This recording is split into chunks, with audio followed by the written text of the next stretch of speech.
Merci. Nabino tu obozo landa biso lelo partout dans le monde, ezala na Kinshasa, ezala libanda ya mboka, ata na Afrique du Sud, partout ezala na États-Unis, lelo nde bozwi biso lisusu lelo na cadre ya émission na biso oyo ezali Dose Unique Channel, les émissions oyo ya mbaka batu ya lolenge na lolenge kasi lelo to bengisi lisusu un grand serviteur dédié, lui c'est le pasteur Ernest Mungu, aza parmi les serviteurs oyo baza ko tambola na ko banga nkolo pe intervention na ya sala sala mingi na émission oyo ils changé pe ba vie ya batu ebele yango lelo lisusu toza nae tozo continuer boyebi ndenge bo intervenaki ndenge na ndenge kasi aza wana ako répondre pe na ba question oyo to poser pe oyo bino bopozaki mbote pasteur Ernest Mungu mbote ndeko Berté Djonga mbote na balandiniya so ya émission mokili mobimba nzambe nanga ya pambola bino. Merci na Chobinzunga, merci pe na équipe mobimba ils ont travaillé na biso surtout que Moussa les okende vraiment kitoko na ndenge sengeli. Alors pasteur Ernest Mungu na kolinga ngana rappeler te mais yo rappeler biso sujet au tolobelaki la fois passée oyo bana na nzambe ba intervenant qui paye moi trop ba sepela une émission wana mingi. Oui, et la fois passée tolobelaki mo ba point ebelé mais to vendre quand même na point aux allez qui intitulé sur la délivrance. To l'accès qui ba délivrance c'est dans trois parties. Il faut monter à Jésus qu'est-ce comme Seigneur et Sauveur. Il faut monter atika ma benaye misala ma be banzela ma be pe monter sengeli ba bon de la ponaye ceux qui azalaki na ba lien ya réclamation ya famille ndé biloko to développer qui la fois passée. Voilà. Pasteur Ernest Mungu na kutala ba SMS ba texto ba bazotinda banana batu oyo ba sepeli mingi ba encourager ba lobi pasteur Ernest Mungu zana mayele ya nzambe ba mususu ba lobi pasteur Ernest Mungu nzambe apambola yo ba mususu ba lobi nzambe abakisela yo ebele ekuvimbisa yo mutute na koyoka boy pasteur Ernest ekuvimbisa ngai mutute et contraire ekozongisa nga so na sena makolo na nzambe puete esika na sukaki na bakisa na matalisusu makasi koleka. Bon, lelo délivrance, tout temps qui m'a sorti à délivrance est belé. Bon, délivrance au lobaki qui zamoko, mais to me kaki ko manyola ndenge bato mususu basalaka na ba exercice ya musala wana po mutu akoma délivrer, mais mingi utalisaki ba point clé oyo les lois mususu mutu mususu akoza la d'accord te mais imo ka fanya ndoka bondeli nzamba révéler albité oyo mwana mobali wana albaki eza ya solo. Pasteur Ernest ndenge délivrance et comment lelo ou rappeler bana nzambe nini ba compter kaka na nzambe ya ba délivrance kili wana to nini eloko tozolo ba confuser ces côtés na kati na église po oyeba ki ozali vrai ozali faux il faut ozala vraiment pousser dans le Saint-Esprit. Alors pour la pousser dans le Saint-Esprit, il faut développer intimité dans le Nzambe. Et on va aussi chrétien, on a plus d'influence. Base d'abord la conviction ya Nzambe au bango bandimela. Na vie à prière, na vie à sanctification, Nzambe a orienté bango et si kanini au bokolanda pour la délivrance na bango. Parce que lelo ezoye banate nani azali nani. Ba pratique et côté na kat na délivrance toye bakango kalate lelo et côté mutu pa ko za contrôle nango azate to komi na tango esengeli ba chrétien ba luka d'abord nzambe na bango ba pesa d'abord nzambe na bango confiance ba pesa vraiment nzambe na bango vie o ya bango pote molimo santo ay ba ko orienter bango bisika ba kotia makona bango pour savoir lelo ba to belé ba so souffrir ka na kat na l'église ba to belé ba so ba problème kaka na kat na l'église. Tout ça, on a belé au barbenga biso lelo, bah c'est confié que le pasteur boko songolo et lelo bazu ba retour. Et on te dit que pour se confier na pasteur boko songolo, tindi kama na molimo mo santu, oko échoué oko taper à côté te. Voilà, pasteur. Mais na ko iko tuna ba question ba ndeko no ba sali nzambe ba tunaki ce qui ko permettre. Mais ça problème totoye a pona yango. Pasteur moko atuna kinga lobi Berté Djonga tunelanga pasteur Ernest Mungu. Ya lobike soko moni mutakangami kana pratique msusu mai lolengi moko c'est que ils ont sous bongo te et bongo sikoyo tango Jésus a salaki abi azobi ki sabato mais yon ye moko Jésus a révélé au kaka ke obi ki saka kaka na pratique wana asala yango te. Dans le but toko limité Jésus-Christ était azan zambe ya multi-système, il y a multi-service. Ako kangamara ne loko moko te parce que ba délivrance et belen zamba sala qui peut démontrer par rapport à ba circonstances.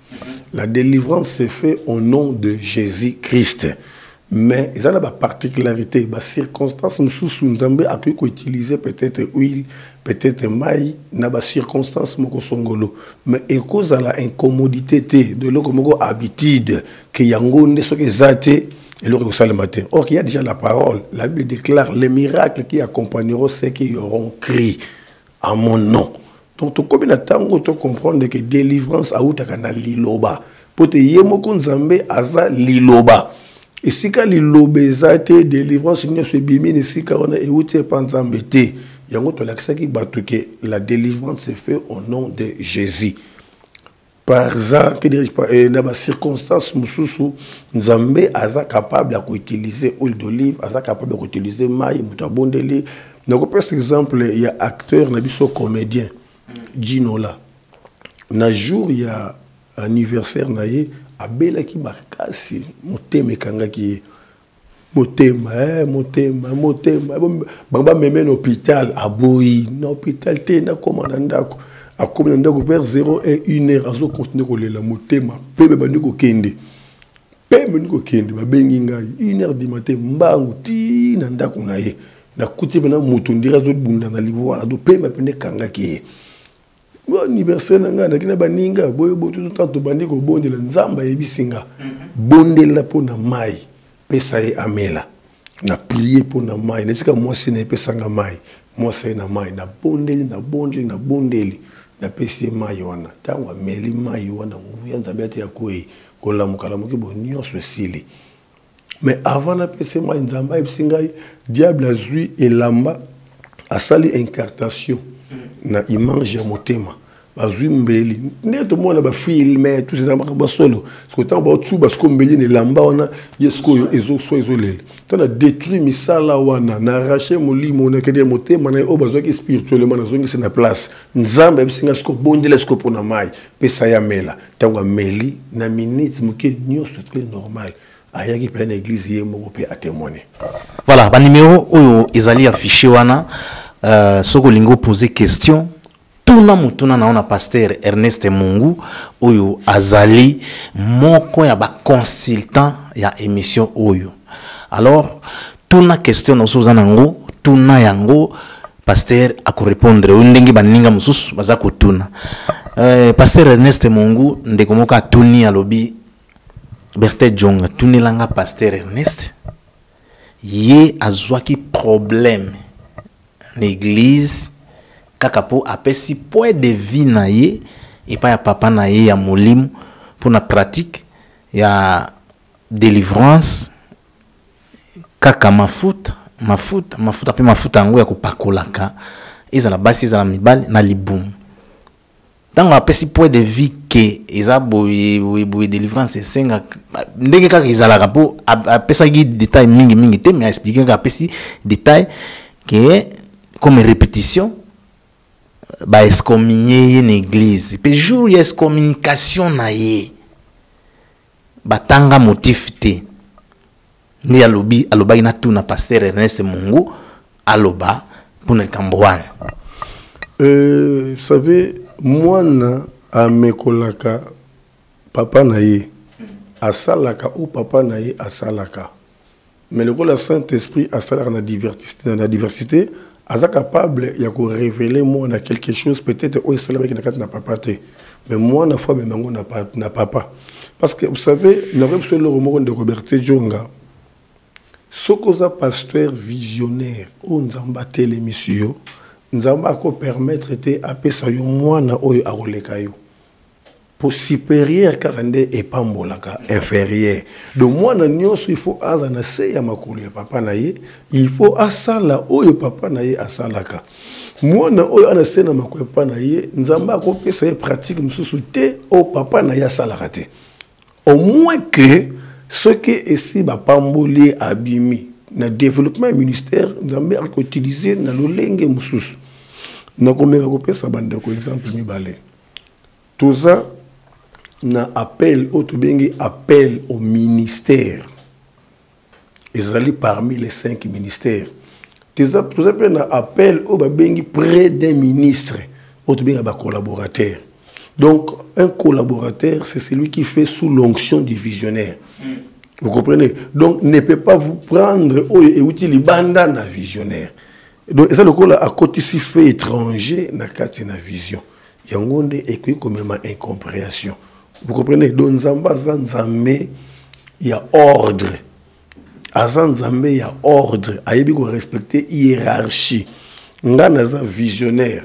Ba collaborateur nga ba ko landa exemple o nga na ko pesa bango. Yangonde Yesu le baki naza nzete bino bozali étape. Étape ko longwa na nga nzete e ko zana bo moi te. Vous comprenez? Donc étape azwakande na nzete. À partir de nzete nde apesi ba fruit. Vous comprenez? Donc, il faut ailler d'abord. Tant que vous avez une révélation, et ça déjà étrange par rapport à ce que papa n'a eu. Il fallait qu'il n'y ait pas papa n'a eu. Ah, papa n'a compris, telle révélation, va partager. Et puis, nous avons copié ça, et pratique, il y a cicaté, où ils n'arrivent pas papa n'a eu. Ça n'existe pas. Il y a un lobby qui pratique et commis habitude. Nous avons révélé que Waniza est un goûter. Pour ça, n'est pas papa n'a eu ABC. Ni papa a fâché. A excommunié l'église. Dans le but que jour ba excommunié batanga motifité. Pour senga tango moi na salibu. O alobi que mafuta ko pakola basina mabumu ko simba ba partie intime eza malamu te. Bon ceux qui ba lobby motifité et qu'on appelle discrétion pour ne combattre la peut-être église. Vous comprenez? Et excommunication et comme akapé na moment oyo ba vandi sur ba sololi na yo. Peut-être oyo kité bavandi si comité de sages to équipe de sages tant oyo kité ndé bako bimiso yo libanda organisation nango na ba discipline nango.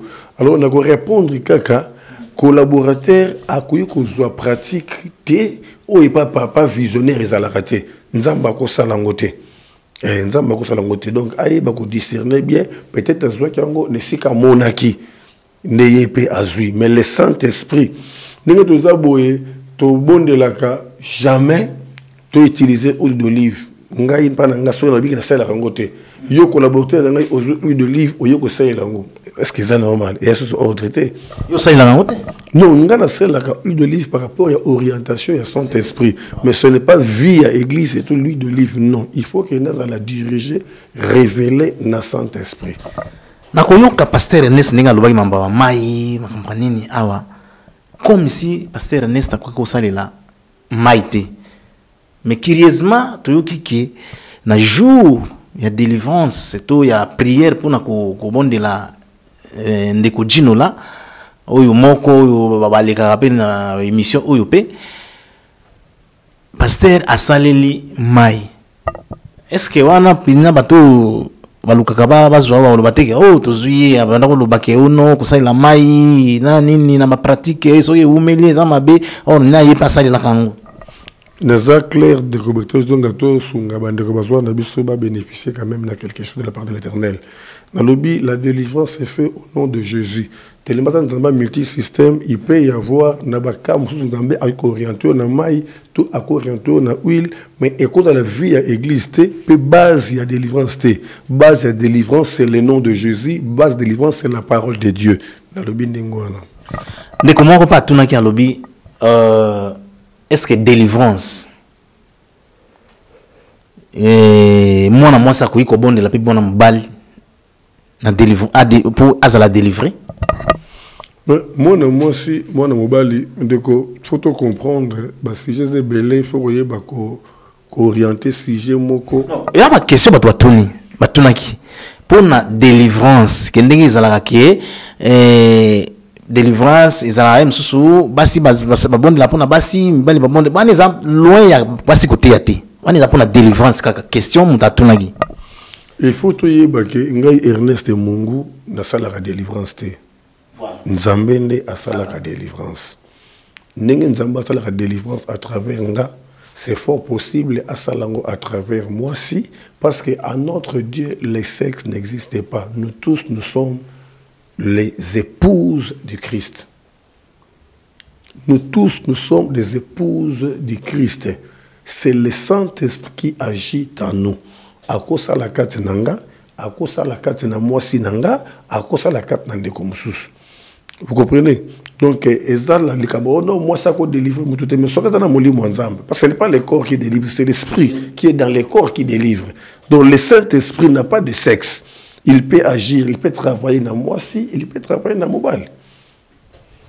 Voilà, ma question, Israël qui vraiment est belé, oyo batu naka, mais bandeko bazolanda biso, ozana question, tuna, sozana mutuna kaka ndenge tuza ba numéro ils affiché wana, ils ala na 89 90 111 ils ala 89 98 11 890 nyos ba numéro wana ba WhatsApp ezali appel pezali soko bengi obi otinda ta texto na yo tokutanga yango siko ndenge tozali awa pe ozwa eyanuna mutuna na yo.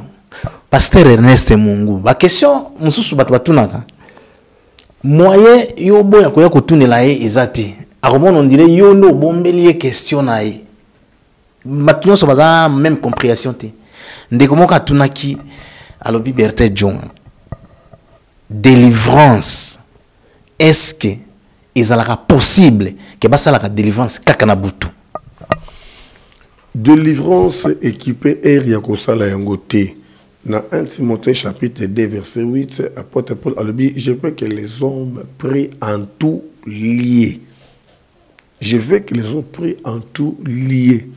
Mutu oyo azana molimo na nzambe kati na ye partout à cause se retrouver à cause toujours na molimo na nzambe asa capable de kobondela asa capable ça n'importe quelle heure. La Bible déclare prier sans cesse. Donc ils ont la mon côté qu'il faut délivrance c'est ça pour délivrance c'est ça mais c'est là ba organisation ba discipline ba stratégie ne ba préférer kana butu parce que butu les ali air au milimo mabe et ça un exercice ne ba préférer mi ko ça la délivrance ou na butu pour combattre milimo et au bout sabana na nzambe na sens wana. Question mususu Pasteur Ernest Mungu est-ce que païen akoki ko soit délivrance?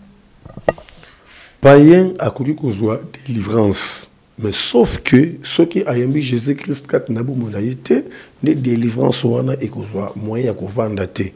Donc, par exemple, de Berthe Jonga, tant qu'on s'en va bien kinga, na côté qui na retraite il y a 6 mois. 6 mois. 6 mois. Na ibipete n'engene nzambe a mémé la kinga na retraite wana. Donc na kanga maki pendant 6 mois na sokola kanangai na lia kanangai mena bima kandete pendant 6 mois et 6 mois les gars ma bonde tongo midi poka butu tongo midi poka vie à prier na 5 heures prier 12 heures prier 20 heures prier 3 donc vie à prier et en ce moment là nzambe abande ko pesanga ba enseignement ya ba délivrance autozoloba nzambe ba kanangai boy bakoki koyela ngai muta piqué crise azo bougete à perdre de connaissance ce qui na bondeli pona ye na nguya onzamba te kati na ngai akolamuka mais ce qui a lamuki na vérifier ce qui a yamba Jésus na bomoyi na ye pour ce qui a yamba Jésus Christ na bomoyi na ye te na yambisa ye Yesu pour ce qui a yamba Yesu te délivrance so ya zuwana ekoumela te. Vous comprenez? Donc un païen peut prendre la délivrance. Mais après la délivrance, c'est là où se trouve le problème. Après la délivrance, il faut qu'on enseigne la parole. Après la délivrance, il faut qu'on enseigne. Ce que Tanguy dans Actes chapitre 10, verset 43, au moment où Tango Saint-Esprit qui les premiers prédicateurs, c'est Pierre. Tango a Tei, puissance Angouyan Zambé et Kiti, la Bible déclare même les païens ont reçu le Saint-Esprit. Et puis, alors, on a païen déjà, qui est loba, bazui baptême à Saint-Esprit. Cette occasion pour te passer dans le baptême, il y a repentance. Parce qu'ils ont écouté la parole. Donc, pas à cause de la délivrance. Mais le plus grand problème, après délivrance, n'est-ce qu'il faut préparer nos quitter délivrance et pour vendre. Donc, c'est ça. Ndeko moka lobi Berthe Djonga, tuna pasteur Ernest Mungu. Est-ce que moi na moi si non moi na muke bakoki ko faire gêner donc ko gêner pour azwa délivrance moi na ya muke bakoki ko faire gêner yete d'abord j'ai une conscience pire ya mutu et que quoi arriver moi na oyo aza possédé na esprit moko songolo et ba jeune mususu ezalaka mutazo linga akitisa ba désir charnel pour na kotombola un peu ba désir spirituel parce que jeune ezalaka synonyme ya kozwa résultat te ya kozwa réponse te ba jeune mususu e permettra biso po ekolisa susu molimo na biso et même susu molimo na biso liboso na présence na Nzambe et ezana milimo mususu oyo bayebaka toujours ko vivre na kati na banzoto ya batu. Alors tant que ça la jeune esprit wana nde siko azo souffrir parce que azali empêcher moyen à vivre na kati na nzoto ya mutu ezalite akoma affaibli na kati na ba jeune prière. Vous comprenez? Parce que nzoto alandaka plus résultat ya esprit o isa kati na ye. Ce qui nzoto eza makasi esprit ko sala à travers nzoto ya makasi nzoto elemba esprit sala à travers nzoto elemba esprit on appelle na makasi c'était parce que alandaka pe makasi ya nzoto yango bato musu basala ka jeune pour ko affaiblir esprit o azana kati na mutu mais moi na muke akosa la jeune a sécurité akosa jeune na makasi te il faut ko yeba ko tala ba paramètres tant ça ça mutu jeune et là comme beza awa parce que biso ba congolais je ne sais pas africain je ne sais pas bon mokili mobimba to quand ça que jeune il faut qu'on liate comme la maïté or ba jeune zali ba lo sorte ebele ils ont dépendre de la discipline au comme pesa na collaboration na molimo santu pour atteindre objectif moko boy songolo yongo zo mona kati na bible ezana bato ba jena balata basaki ezana bato ba jena balia bandunda ya pamba. Vous comprenez? Mutumso ko gêné pendant 3 jours, alia kanika kabiloko ya pamba. Ils appellent le lingue gêne. Nga sala gêne il y a 1 mois na melakati ya pamba na butu pendant 1 mois. Vous comprenez? Et ça ba le lingue ya ba gêne. Ce n'est pas que koliate comme la maïté pour ah ce bien gêne c'est que à sec. Non, ça que on se privé na nga sala gêne il y a 6 mois, nzambe na kanganga pendant 6 mois.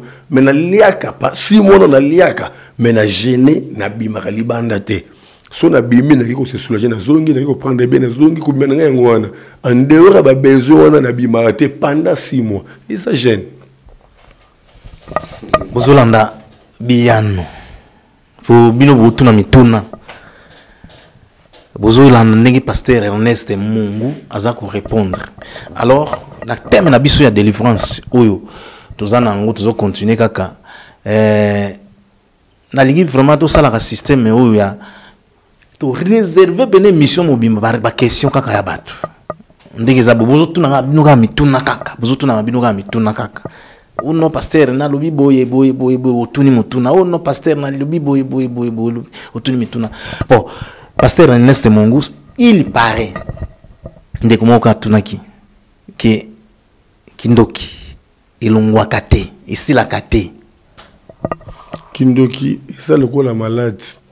Et s'il la rappelle à 100%, donc et disparaître et perdre la vie à Moutou, Moutazong de vie normale. Et s'il la à 100%, donc s'il y a go Moutabungi na baki mange à Kindoki, à zone de vie normale, peut vivre na yeke libela.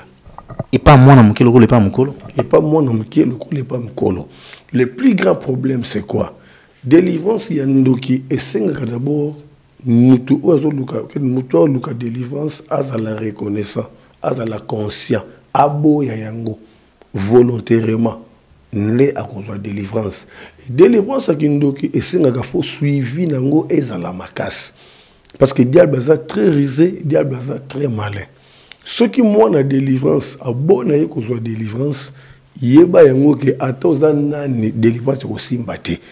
Et ko simba, mais et ko vanda nango te. Na kendaka na église moko na mission ka tokendaka na Congo central na Mwanda na tongo na ye maintenant na église wana na kuti moi petit moi muke bakangi bavandisi wana ndoki msuba beti ko na 3h du matin tant ce ba yebisinga Nathalie namoni kaza ndoki te pour toi la sensibilité spirituelle nzambataka na biso mwana ndoki bo yebisanga te no yeba ke oza ndoki Nathalie namoni ke aza ndoki te ngana bengi sko pasteur église wana mais bino bo beti mwana oyo église nyuso bozo finga yesu ba para na yeba yeza grave mwana aza ndoki te oh non bakangi na 2h na kata douche ba sœur ba na retraite ba na ko moni ba gangi tout ça pembeni to senge ba pardon tout azala kimi zana yondo kité za rire ya ba to le to zuye pena moral sko yebisa biso okota ki awa ndenge nini mwana bike non nga papa na nga na mana ngai ba boyana papa bala mwasi mususu mwasi wana alingaka ngai te atina ke soma suki makala suki pa wume suki ndenge nini tanga ye mwasi abeti aibisi soko meko koma ana kuboma yo d'ailleurs zela papa na ya ko mona to ko sala yo mwana somo sale mwana kimi ko kimi po kwa butu abani ko telengana tanga ye na église moni kilta ko tena kilta sili atalika bo mwela akimi na sima abata mina sima kikozo ti batu bazongi pongi ezuye wana alali tant suko batu sala ba prière surtout ki azobanga ko bimanzela nini tant ba sœur ba ko se soula je batala ndoki ndesika bakage mwana batu vous comprenez nde ba risque za na église oyo baso forcer bana bandoki ba loba ko fimbu ne ko na église musuba so ka ba bougie bato supplément loba mwana bandiko loba mingi ezaka lokuta parce que Moutabanda le coutane que Yesu dans Jean 44 le diable est le père du mensonge donc ne casala jamais la vérité il y a un moment où des problème stérile nous partager côté ya makindoki donc ce n'est pas n'importe quel pasteur n'a que ça délivrance ba la bandoki et pesa mela ba pasteur nyosote il faut oyo nzamba tie likabwana akopesa na discernement ya koyeba molimo pande cascade na mutu.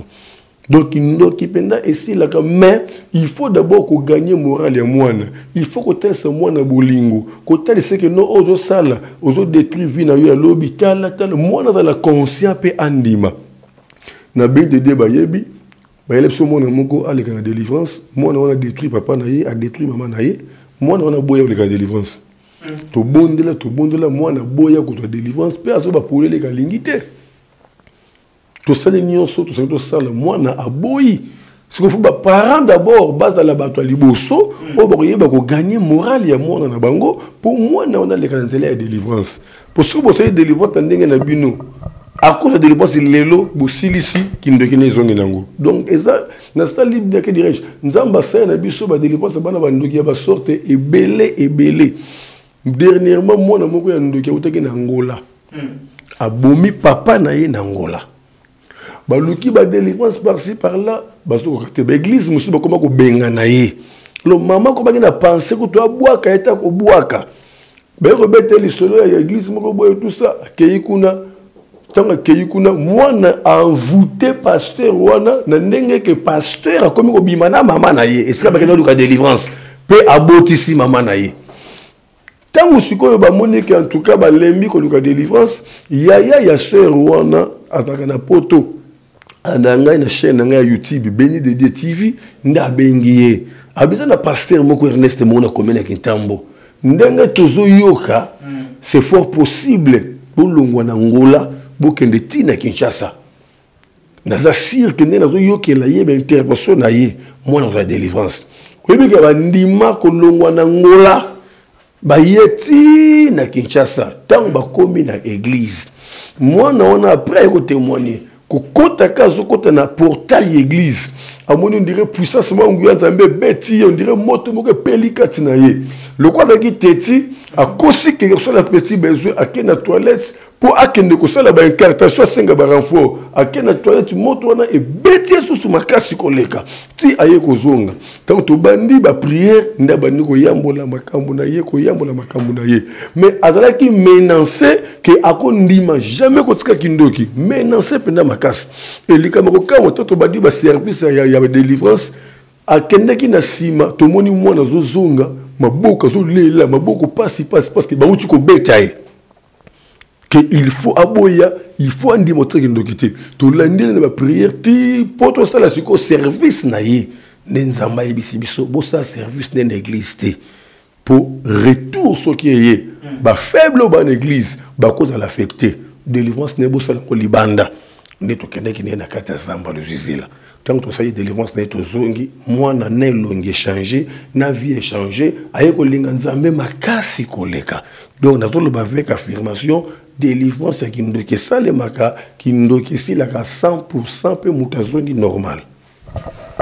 Sikoyo omoni côté ba délivrance oyo ya kindoki batu ebele babengana bana na bandako bana ebele lelo bazana balabala bakoma shege msusu bazana ndoki te msusu pe kaka occasion kala ndeko utolo bawa ke maretre na ye akoseli makambo mais lelo bao baza ba victime ya makambo wana mingi pe bao baza la base ya kobengana bisabatu wana za ba pasteur amoni ke mondimo baza na moi moyen na ye moi no azo déranger soki na pesi prophétie moko boité pour na moi no te c'est que ngana uzala mal via wa nsuba ya okenene église mosusu okoki ko conseiller na baninga no bazala na lokula bon.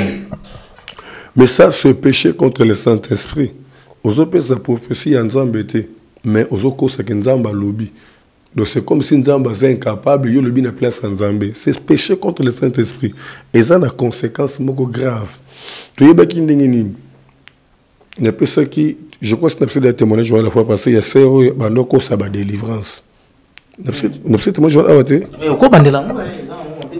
Donc, ils ont coopéré avec les prophètes pour faire un témoignage à l'Okuta, un service à l'Okuta. Ils ont un coach. C'est wana ba coacher bazu ba papier ba kati monter ka dirige dimension ya mbongo ba tie na enveloppe akaki ba pesi ba coacher bo yoso ke yo vandi prophète siko abana ko sakola que ser moko azali awa adala mbongo bo 100,000 francs ba coacher tant ba kepe kiti ba te belepe prophète te ya bien. Nous qui moli mon nzambe zo lo banangai nazo mona ser moko azali awo awoti ko bimona papa moko ya mukolo papa na pesi enveloppe moko ya 100,000 ser wana azali awo ma sœur soko azali awo ko yoka souhaité bima ser a résister deuxième fois apesi susu papa église nie ba hotel ser a résister il y a troisième fois alobi nazali monoko na nzambe nzamba kosaka ngai te likambo na loba eza awa ma sœur soko bimite etalio sera yoko bima église gangi wa bato ba sauter wa pe enveloppe wana abimi sa enveloppe akaki ba pesi protocole kenango. Vous comprenez? Ils ont des papiers. Ils ont des papiers. Tout ça c'est péché contre le Saint-Esprit. C'est péché contre le Saint-Esprit. Ba coacher deuxième abi non prophète akutsakola alobi nazomona sœur moko azawa na problème na ndako na ye noko na ye alingaka te asambela pe na omona ndenga za awa kozonga na ye akuta problème et ko risque noko na benga na ye sakoli kite sili vendredi skoto ba ye sœur aleki bande ko alléluia maka prophète sakola ki mercredi sœur o boyo bande ko nangeza lingai tana zonga ki na ndako tana makamona mona ki c'est péché contre le Saint-Esprit. Donc, ils ont ma casse. Tant que vous sa prophétie en Zambété, mais le bique en Zambé. Et surtout que et trouble, et panzi, et kaboli, et inisi batu. Yeba ke makila ya batu wana, et ko kita na mutu na yo. Est-ce que le pasteur yako commandé ni? Donc, le pasteur, à ce moment-là, makambo na l'église, be to kotanga makambo ya pasteur ngo awate. Oui. O pe ba yeba ni pe basala makambo belé.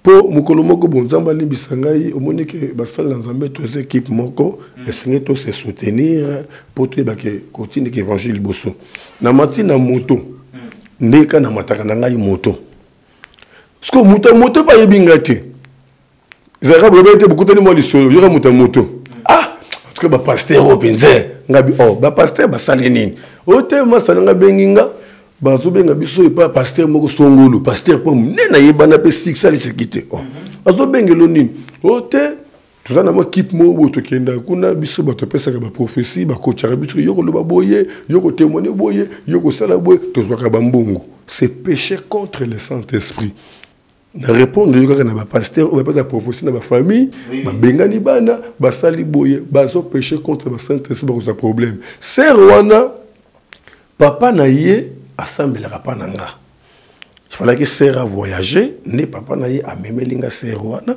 na bondela po na ye a voyagé tonga na bondeli po na ye na ceinture ma be makasi na bi ma sœur nzamba otalisanga ke oza na problème na moni faut que tu retraite to bondela tu ba problème des anines c'est à côté retraite tant à côté retraite pour retraite na bisa ndenge ni toi une équipe à délivrance pardon monter à côté retraite tu peux faire intercesseur moko akono kambe na ba prière butu mobimba journée mobimba et na clôture na ye nde na yaka siko une équipe intercession oyebi ki na travers na madame azali prophétesse na yebi une équipe mobimba les gars na mission biso les gars na mission tant to bandi siko délivrance ser nguya mais les mo bimi to landeli timi les mo bimi atikali kimia tant siko message prophétique e bandi go bima nde nzamba bandi ko sakola pona ser ko yebisa ye ke yo okonyo kwama oko souffrir de génération en génération nzambe mutalo bana satan te nzambe tout jusqu'au moi curiosité comment nzamba ko punir mutu de génération en génération tant au bon nzamba lobeli siko to kati prière pour tous ce qu'on a sœur pour tout kota siko ba bon deli ko senga mawanzambe na bomo na ye sœur ozo reconnaître nini o nzamba lobi ke ko nyoko ma de génération en génération ne sœur bandi ko témoigner que non na reconnaître que to collaborer na ba pasteur to peut ça ba prophétie à lokuta to peut ça ba témoignage à lokuta pour tous ba mbongo bozala ndike on to une équipe mobimba to kabola ka tout ça et ça une organisation nene o sale na l'église belé et puis alors les quelqu'un sert azolo ba kutu mukolo musu ba personne qui mbongo ba yokani ye abaluka kana mabele bima abikutu na eselenga passe na suka kiti na yiki makolo na maboko na so passe muna so ba luka tout na ba kiti do aye nzambe alimbisa ngai bandeko bolimbisa penga pour le témoignage ma pardon mais ça témoignage moko édifiant pour ils ont fungola batomiso. Donc, Toliga, toi, là, qui s'abattu, bah, t'as vraiment influencé dans ma cambo, tout le monde, la télévision, dans ma prophétie, ma pratique, mais bah, t'as la plus la confiance en Zambé pour mon lit, mon centre à orienter, bango, c'est très important. Vraiment, nous avons coupé sa motte na maman Esther Mungu, prophétesse, vraiment parmi les grandes na Kinshasa na bisopo, ngai na lobaka makambo ngana yebi. Mama Emi Koutino, musala nzambe monene. Na yebi mama wana bien. Musala ne kitoko asali la nzambe. Ndenge moko monsieur pasteur Ernest Mungu oyo tozana ye awa. C'est une servante de l'Éternel oyo wazako sala musala na nzambe na kubanga nzambe. Bo likabo oyo ba pasteur Ernest Mungu ya kozwa mwasi oyo ayebi nzambe ba zo sala nzambe na ndenge ya solo. Bo mingi ba sala nzambe belé bakutana na ba kroka jambe makambo wana e pasteur. Bon, tout est grâce, hein? Tout est grâce. Na pesa ka témoignage yanga na mama te na kapé ko pesa ngote za ba miracle moko impossible. Pour ngana proposer ma master na ova no pa ba parents ni lutu ni fourchette. Un sambelateur moko boy. Do vie ngata ki vie à prière. Et ma master Salomon. Wana Salomon pende Salomon. Siko ma master azalaki mwasi moko oyo azaki na ba camarade te. Soko moni libanda c'est kazo kombola tout ça la basani soki ezate o moni pe libanda te. Et na katandako yeka ka be mission chrétienne tout.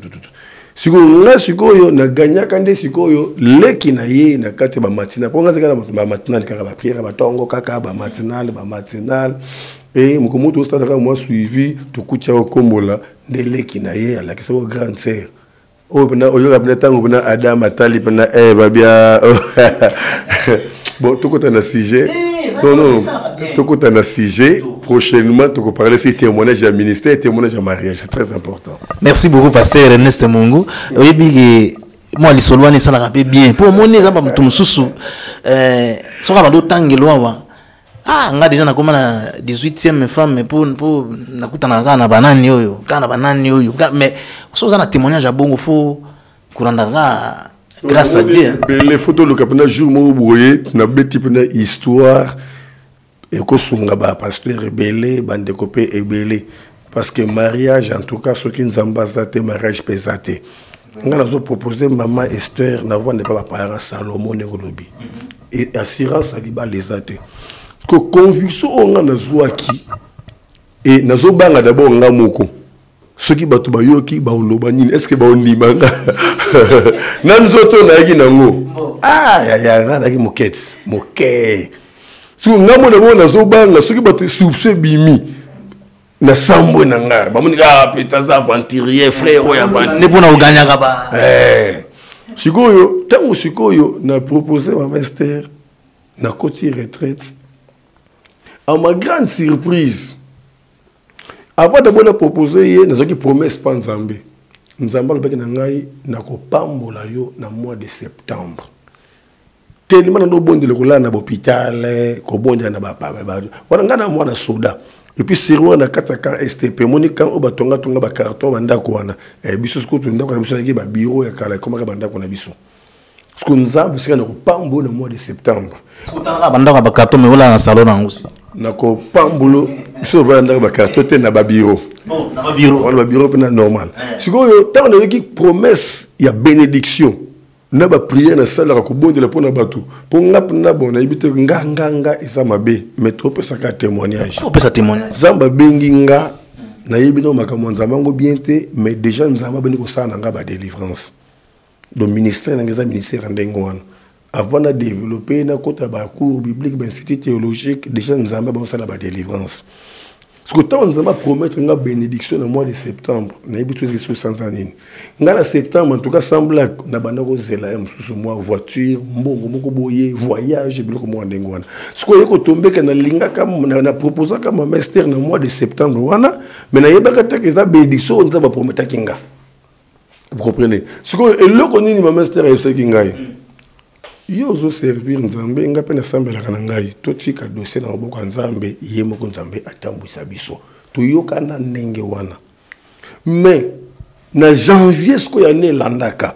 Na kendaka retraite mon Nzamba le zizila. Ndesika Nzamba zoloba. Lipamboli na lakaki yo. Osela kinga na mituka na bambongo. Ezala kinde motema ya mwasi ona fungola ki po andima yo. C'était ça la bénédiction que je t'avais promise. Nabi donc moi c'est une bénédiction au Nzambe a pesanga. Siko Nzamba ebisinga mwinda ya pétrole. Batia kana se ya mesate. Il faut tango likolo na mesa po batu nyonso bamona banginga. Siko yo nabani ko mituna Nzambe. Na ko yebisa ba parents na ngani. Lutu te fourchette te obaka na fiancé. Est-ce que bakondi mayango? Nabi na signé. Nake maman nanga dara matata mingi babia ke 0-0 mais nakamwe maman nanga ndesiko andimaki na facilité mais papa nanga lobi na âge ozanango nga mwana nanga liboso na 22 ans avec 23 ans na âge yozanango oza sûr ti okokoma mukolo okochanger mwasi mususu te kaka ye olingo salama seke obata mana bonzambe ngabite papa Yé kaka, mon sous-sauté. À se retirer. Nabia, gloire à Dieu. Ce qu'on devoir à ma casse, il faut ce qu'on yépe, aïe, bisaba paranaï. Ce qu'on yépe, moi, na soda. Papa, peut ma tête à se quitter. Papa Marcel Toumba. Tant où ce qu'on y a kei kaka, abete di kaka, papa n'a pas solo ma. Hein, fiancé, proposant. Moi, non, moi, non. Nezalaki nako proposer moi c'était yaya papa tomboki aibisi loko le saliboy nako kangayo loko la koli nako tinde na lubumbashi nesika oke continuer betide na yo yepa bi nako kende te papa la moi sali ba démarche en tant que militaire azui ba fait des routes sombi billet makamonios abiso que boy oke loko la koli une certaine nuit alali papa là les pungi amoni porte fungwami biloko film musuza ba réalité porte fungwami papa là la soutenir la vision porte fungwami amoni lumière makasi koti na chambre beti azobanga azolenga awata sko lumière wana atala boy amoni mama Esther na kata lumière azokita koto asimbi bible koto asimbi mwinda azwa liboso na ye azolenga na somo toka ko pembeni mama Esther alimwe père sauter akemala mo azuna ba fait de route na ba billet pasoli bi bosala makambo na bino et c'était comme ça ndeto kende ko développer ti makambo de salem parce que jour à premier clip à dimanche ne papa ko témoigner ba fait wana oya bombela ko to biso makambo monaki donc libana biso ezaba moi ba particularité moko boye o vraiment nzamba sangisaki parce que depuis la fiançailles nzamba lobaka na ngai nazo sangisa bino kaka pona libala ya mwasi na mobalité mais nazo sangisa bino pe pona délivrance ya libota nanga donc toza wana pona mission ya délivrance ya libota na nzamba. Vraiment. Pasteur Ernest Mongoyebi qui ba image pe ya délivrance pe singa kiza na pe ni to solo boizo leka ça na pe bien ndenge tout ça là qui ba image des âmes sauf que biso ba image ka ya ba kamu ka ga donc ba kamu ba image des âmes je crois ba ndeko ba monde ngo voilà to binzonga ako meka ko chela biso moi illustration ya image na yebiti soki image nini image oyo Pasteur Ernest Mongoyebi ko expliquer biso muke. Bon, notre image ya mwana wana bozomo na wana aza mwana oyo akufa ki déjà tokoloba ti bazoya na ye na somo na kolela na kobanga ce lo ka grève za nini ba yesko ba ye na yesko mukolo oyo ba pekisi suko be église makambo nyonso so tala kotinga wana bozoka nzamba zo sanga arracher molimo na ye to panda penda ko ganga papa to arracha molimo na ye mona mna la muka azonga normal azonga penda normal siko après image zo mona na kata zamba luzizila na kata zamba luzizila frère ono zo mona aya caractère mo di jamais vu akova na ye mo so sabatu te akova na ye pour comprendre c'est difficile. Pasteur, mwana oyo est-ce que ba kawan izaki nini juste donc ezana ba parents ebele bazo découvrir bana na bango na ba caractère moko donc oyo inexplicable eza ba possession ya ba esprit e vandi kati na bana ndezo manifester bon na ba esprit wana na pes exemple ninga to bako PD PD mobali mais azo bimisa ba caractéristique ya mwasi c'est ce que la Bible déclare en réalité dans l'homme c'est l'esprit. Donc pour dire que azana mobali mais kati na yeba tie esprit ya mwasi esprit ya sirène abandi ko pesa yeba manifestation ya esprit et bandi kati na ye nde ba caractère bozo mona na kanda mesha tala ne ka to tomboka tout ça azobwaka na batu. Donc pour dire que ezali caractéristique ya esprit ko evandi kati na ye aza posséder l'esprit moko ndazo tindike na ba caractère wana. Voilà, Cholinzonga, tous les gars, na deuxième image, Pasteur Ningo Vandako Luba, na Zamba ya Luzizila. Na kata Zamba Luzizila, tokendaka chaque année ko dédié ba anya na biso pa Nzambe ko pesa mikumba na biso. Tant to bondeli, il faut na ko bonde scopo na moko ndo mo na serre ba prière na sala pona ko yeba ba o baza posséder na esprit, faut ko deko benga na esprit wana ko tika ba tout libre pour battre ko affronter année na bango malam.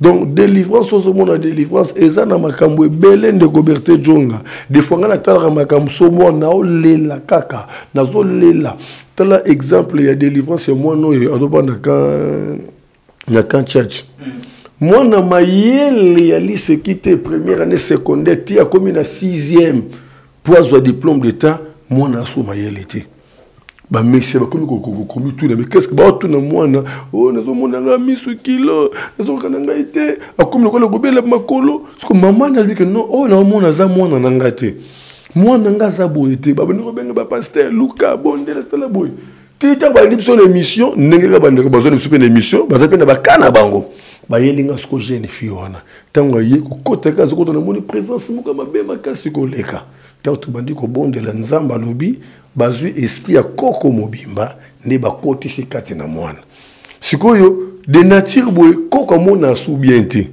Koko azaka sou makasité ce que jeune fille on a qui mayele ba caractéristique ya koko ba teka na ye bandi ko manifester azomo sou malamu na tableauté akomi ko lemba nzoka esprit en kokobar na katina ye o mona esprit ye mo ko mwana e ko ken em sou na village ba condamner yango na village alors to bondelaki to bimisi esprit ya koko wana to arracher molimo na ye to zongisi na nzoto na ye aye ko zonga ce normal à récupérer ba facteur na ye et vie et continuer normal. De la délivrance ce n'est pas une petite chose comme quelques-uns pouvaient croire. Non, la délivrance c'est une grande chose et ce que nous voyons na bimi na kayi dédoublement d'esprit et ça nango ça ngobili mo mike emsu mutu mozo le kana nzela mone à côté na ye okobenga na ye mais il y a des délivrances au pena que non muto yo de fois botama abotama l'esprit alors kola na esprit de ajo za nango ajo esprit ça na kat na nzoto na ye parce que pour benga na ce que esprit c'est difficile parce que au monde ska okendete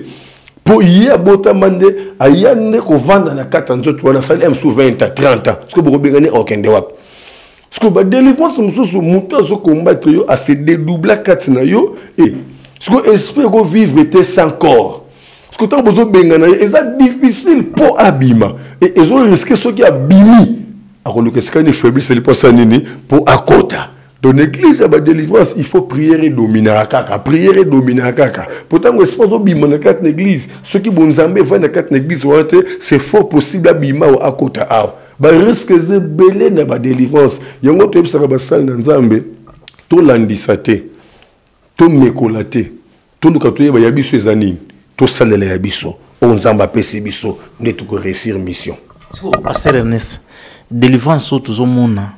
Ba image kili biso ba Berthe Jungai moko to lekaka wana to yeni église to mona musala ninge zo salema ezaki ozwa modèle okiekola omekola mutu to ezaka nzambe yemo bimisi okaka yemo okaka donc en tout cas ezaye moka nzambe abimisi ngaka ye moko parce que nabima na ngate ke nazoko evrer et pas pasteur moko boye si na style non ngai nazaki na catholique na okamba ba kolita ba chorale na style ba belé na église catholique nazaki lecteur tout tant pe na efaki mingi na intérieur tant ce qu'on est de Kinshasa ngam na fungolaki chorale bilenga mwinda ya paroisse ya Saint François de Sales na Kintambo. Wana siko na yaki na ngai koyemba na musique chrétienne na l'église. Siko tango banga fêter 25e anniversaire ya bilenge ya Mwinda. Siko na Saint François Koura ezala kité. Siko ndeko mo yebeke na yaki pe muto na wuta na bisala wana ba benginga nde na keyipe ba sangisi ba jeune na fungoli pe chorale na bande pe ko lakisa banzembo to sala pe concours ya doyen na Saint François na 10 paroisses to bima 3e na concours wana. Vous comprenez? Ce qu'on appelle nanga na loti ndoto na uti ko diriger na catholique église munene qu'il te sili na zongi na ndako na se retrouver les bosso grand frère on a là dans étranger ayebi singa ko zonga so esi ko utité na bandi ko mituna on na uti na surtout ki pourquoi ndoto boy na prier na lali nde oyoka ka sikoyo na yoka mungongo nzambe elobi nanga na kombo nanga Ernest Telema, Ephésiens 2, 1, 10, Philippiens 2, 12, 14. Il y a un appel là. Dans la moquée. Dans la Bible, nous kotanga,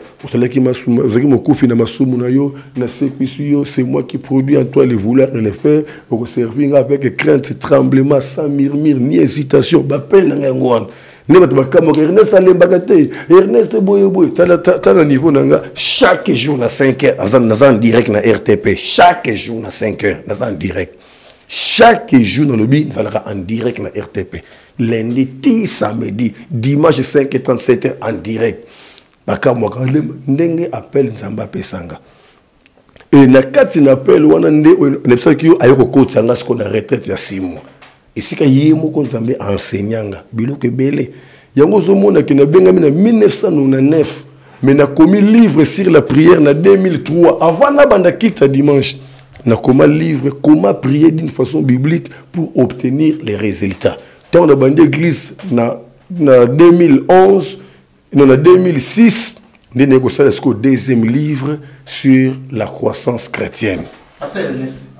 Ozongela mambo ebele sima chuba zo signalinga déjà que tokomi déjà na suka ba question ebele ce qu'on a ya tiko kutuna yo boye ezana ba frère mosusu oyo bazana appel ya Nzambe mais vi ba réalité azomona ya basali ya Nzambe azobanga kosalela appel wana po akoloba ai c'est que ye na courage na ye c'est que ye abenga mati c'est que ye okoloba nini kola musala nkolo Muto yo abengami na Nzambe, il faut ayeba ke yete muto kosala Nzambe nda kosala kati na ye. Soki mutazo banga kosala o Nzamba tindi asala se ka bengami na Nzambe te. Po Bible zoloba oyo akoboya malamu ayebi kosala azo commettre péché. Azo commettre péché. Donc il faut te mettre en pratique o Nzamba te kat na biso, quelles que soient les résistances. La résistance, quel que soit le combat, toko zonga simate.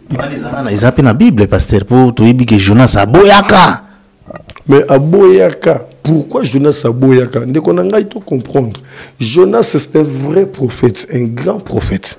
Jonas quand il prophétise, les choses s'accomplissaient. Ce que tant on zamba tindi a qu'il repère un message dans Ninive. Jonas savait que dans Ninive, so ba yoki message wana ba ko se repentir. Et tant ba ko se repentir, message ne usani et ko s'accomplir té. Ndé loko so ki misaki yango wana parce que ali ngasuka prophétiser, il faut eko kisama. Yango moni loko la peine zamba pona ki suka suka ki wap. Asala ki ka musala Nzambe. C'est ça. On appelle Azobanga Azaka Asalila Kandege Jonas, Lelo, ah, pasteur Ernest Ngalobi, Lobo, Nayoki na Lendi Sami. Il faut aller Lendi Sama parce que na la Bible, Genèse et Apocalypse, tu as 365 versets bibliques où le bi ne craint point, ne soyez pas effrayés. Donc pour dire que la crainte ne vient pas de Dieu et la crainte c'est la force du diable. Na tango zo banga, yebaki oko réussir te. Muto zo banga a réussir ça raté. Bible le bina séparate na bato bazonga sima pour ko perdre ba vie na bango na lingara o bakina liboso ya ko moni apôtre Paul azolo bana 1 Corinthiens 15:58 soyez fermes inébranlables travaillez de mieux à mieux afin que votre travail ne soit pas en vain. Il faut qu'affronter. Il y a d'autres obstacles ne sont pas à éviter mais à affronter parce que derrière les obstacles c'est là où il y a l'accomplissement, c'est là où il y a l'élévation. C'est très important au sala on nzamba le bi au sala quel que soit les combats. Voilà. Pasteur Ernest Mungu, merci Nandingi répondre na mituna ya bandeko batuni biso lelo mingi mais est-ce que yo lokola mosala Nzambe muto ya bengami azaka na bendis extérieur oyo yo moko mosala Nzambe omona keno frère oyo azana appel yimo pi ensami yebite. Oui, acte autoposaka et il peut définir où ils ont 4 nabiso. Acte autoposaka et ko définir où ils ont 4 nabiso. C'est très important. Dit c'est comme on a compassion, amour. Tant que ils ont moni sama ko mutu ane loko na Nzambe. Tana batu mususu ko soka moni mutu mo zo souffrir ta zu problème, au senti qu'on dirait yem ta zu problème. Alors compassion wana izalaka na batu ba ane loko na Nzambe, c'est très important. Merci beaucoup pasteur Ernest Mungu. Clôturer lelo na batunyo so balandio na o Italie temo tozolo bela mikolo yo délivrance okoki koloba na bandeko ba retenir nini na émission na biso lelo to sali. Na koloba na bandeko ba retenir que la délivrance est nécessaire. La délivrance est obligatoire dans la vie d'un homme. Dans la vie d'un homme, c'est très très très important une délivrance. Et comme ça bandeko belé, il ne faut pas qu'on ait d'influence, il y a des prophéties, il y a des miracles, autres au monde. Mais tout à la plus, na confiance, il y a Saint-Esprit, on va dire 4 nabiso. Na 4 na ba prière, yende akoyi ko orienter biso. C'est très important. Ba français ba la Bible ne fait pas le monde. Tout ce qui brille ne sont pas de l'or. Il faut très très très bien réfléchir, il faut prier pour comprendre et connaître et si kaya kotia makolo. Et belé bazo souffrir à cause de l'église bakotaki. Molimo santo ayeba ko sosolisa yo okotia makolo na kat l'église nini po obatela bo moyena yo pe o préparer avènement ya Jésus Christ. Question zo ya kake belé mais chobinzunga sungana tuna question moko. Pasteur Ernest, bato bala ndingo lobia nakei mais ye msusu asala ka service na asala kaka yango wana soka asambeli mutalobi nakei nde azui délivrance soki mais yo lobi ki délivrance mutako loba nakei paza afandi wana mais qu'est-ce que yo loba na basali nzambe bon to lobi te ke yo basali mabe mais déjà ko partager na bango peut-être mon expérience pour to mosala nzambo nzamba bengi eloko mutuye apesa discernement des esprits nde ekoyeba kolakisa mosala nzambe ke esprit oyo akete aza pour na continuer ko enchaîner jusqu'à ce que akobima pour baloba na kei na balu ki pena kaya après ni avandi makena été est-ce que ce monde manifestation wana ne bien akaya non qui prend sous discernement tu comme occupé déjà habitude somme d'accueil c'est là où se trouve un problème donc mona bato bakoya chaque jour ba changer raté et puis ezana basal bato mususu oyo chaque clip akoya nekaka donc ezana ngo vi na ye ngana kenda convention moko boenzamba limbisangai moi je demande pardon par rapport à blog mususu loba na monisco pasteur wana tellement que convention bato beke belé ayebi déjà bana na ye oyo bakoyaka tango siko linga bonde la pona bato abandi ko pona siko bango yo leka liboso nzoka ne ayebi déjà que bango nde siko yo ba resarter l'onction tango atandi bango siko abandi ça c'est tout nzoka ne eza déjà bato ba faible en esprit insensible et bango nde siko alekisi bango donc délivrance c'est un spectacle était.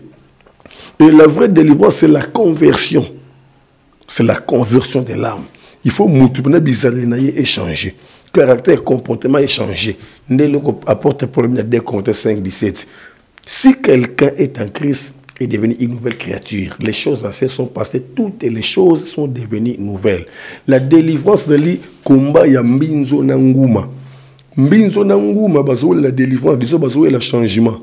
Tant nguma leki liboso abundi à s'accrocher dans nzete tant keibo poso longwe wa bato bagangi malgré poso longwe notali na forme na nzoto na couleur nyonso ya nguma ezakaka poso kaka nde elongwe nde ba délivrance ya bato makolo kaka nde ezwi délivrance pour et comme kota quand même na kati na église même munoko ezaka na maloba nango matoi eyo kaka o emesana misu emonaka o emesana matoi kandi ezwi délivrance mais tant comme tour ya mbinzo tango ya kei abaluki amatiliko donc pardon tant comme mbinzo abaluka s'accrocher bastuki apumbwe akomi papillon batali mbinzo convergence exatée.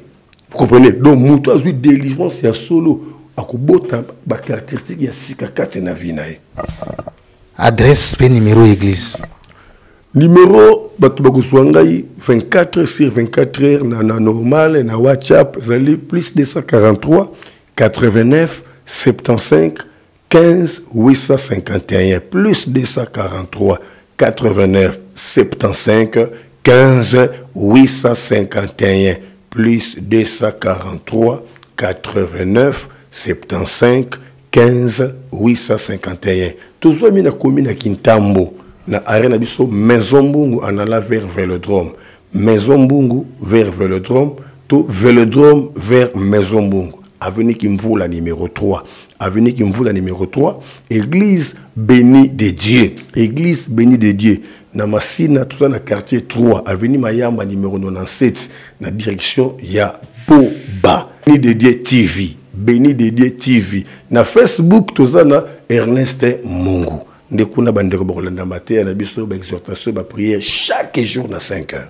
Merci beaucoup na bino nyonso bolandi biso lelo pasteur Ernest Mungu.